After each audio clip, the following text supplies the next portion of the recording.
No competien, però sí que actuaren. El duet d'Ondara participava anit en la segona semifinal eurovisiva, un fet inèdit. Mai els representants espanyols havien actuat abans de la gran final. Amb una posada en escena convincent i uns eurofans que corejaven Zorra, l'espectacle oferit per Meribas i Marc Sousa ha tingut una resposta immediata. Les cases d'apostes han millorat els pronòstics i els candidats per Espanya pugen posicions en el rànquing, se situen en el número 18. És l'hora dels valencians, és l'hora dels d'Ondara. Demà se la juguen en la final d'Eurovisió, però ja han mostrat les seues cartes dalt l'escenari per a goig dels eurofans. Connectem amb Malmo, amb l'enviada especial d'Apunta Eurovisió, amb Montse Català. Montse, el Zorra escala posicions en la llista de favorits. Sí, Marta, escalem posicions perquè el seu directe és potent, enèrgic. Ho vam veure ja a nit en aquesta primera semifinal, la segona semifinal del festival, però ho acabem de veure també així ara mateix dins del Malmo Arena, que és on ens trobem ara mateix, perquè estem en l'assaig general.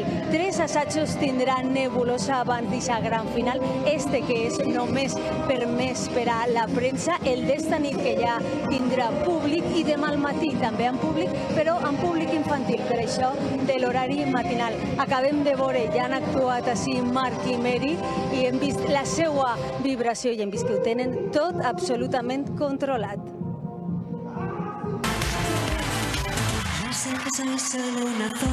77 planos realitzats conformen la posada d'escena tàctica de Nebulosa. La segona semifinal d'Eurovisió exhibeix l'actuació del matrimoni d'Ondara. Ho fan fora de competició. Representen un dels 5 països de la Big Five, els 5 candidats que passen directament a la final de dissabte. Per primera volta, els concursants espanyols participen en esta gala de selecció del certamen. Polida la coreografia als assajos, la intervenció en viu es resol amb nota.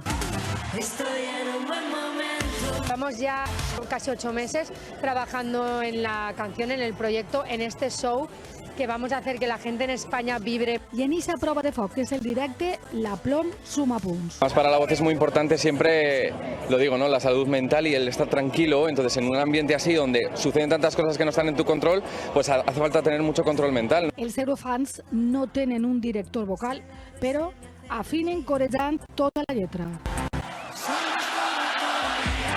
En plena actuació dels valencians, la Sala Internacional de Premsa s'afig a una festa reivindicativa.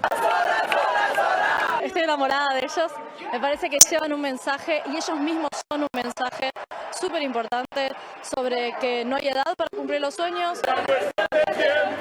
Meribas té 55 anys. Les ofenses per la seva edat no han aconseguit que perdera la serenitat. Les cases d'apostes, les mateixes que li atorgaven l'última posició, ara li vaticinen una generosa remuntada.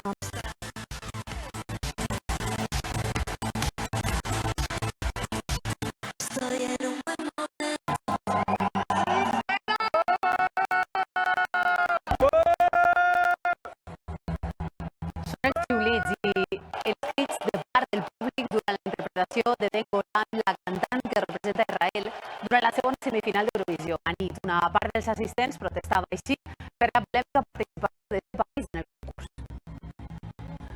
Uns xiulits que s'han pogut sentir en les gravacions que s'han difós per xarxes, però que van ser quasi inaudibles en la retransmissió que va oferir la televisió sueca. A pesar de la polèmica, sembla que Israel és ara mateix la segona favorita. Sí, el televot va afavorir la candidata d'Israel, Eden Golan, i va passar per aquesta semifinal directament a la final sense molts problemes. Avui ja l'hem vist actuar així en l'assaig general, actua davant d'Espanya, de fet, i per a la seva actuació de demà la ciutat continua blindada i també n'ha programada una altra manifestació pel centre de Malmö. Cal agusar molt l'oïda per a percebre els xiulits en la retransmissió de nit de l'actuació de la cantant israeliana Eden Golan, que es va clasificar en la segona semifinal de Eurovisión. Yo diría que estaba bastante dividido entre la gente que apoyaba y la gente que no apoyaba a la canción, entonces se oían tanto aplausos como abucheos. La xiulada que criticava la presència d'Israel en el festival és molt més evident en els vídeos gravats pel públic mateix que estan circulant per les xarxes socials. En el senyal oferit per l'organització tenien més presència els aplaudiments i les banderes de suport a Israel. La televisió pública de Bèlgica interrompia temporalment l'emissió durant l'actuació de Golan amb este missatge de condemna per les violacions dels drets humans de l'estat d'Israel i contra la destrucció de la llibertat d'informació. Tensió en la roda de premsa posterior a l'actuació quan un periodista preguntava a la cantant pel risc de la seva presència i el moderador tractava d'evitar la resposta. La cantant contestava que l'organització ha fet que el festival siga un lloc segur i amb espai per a tot el món.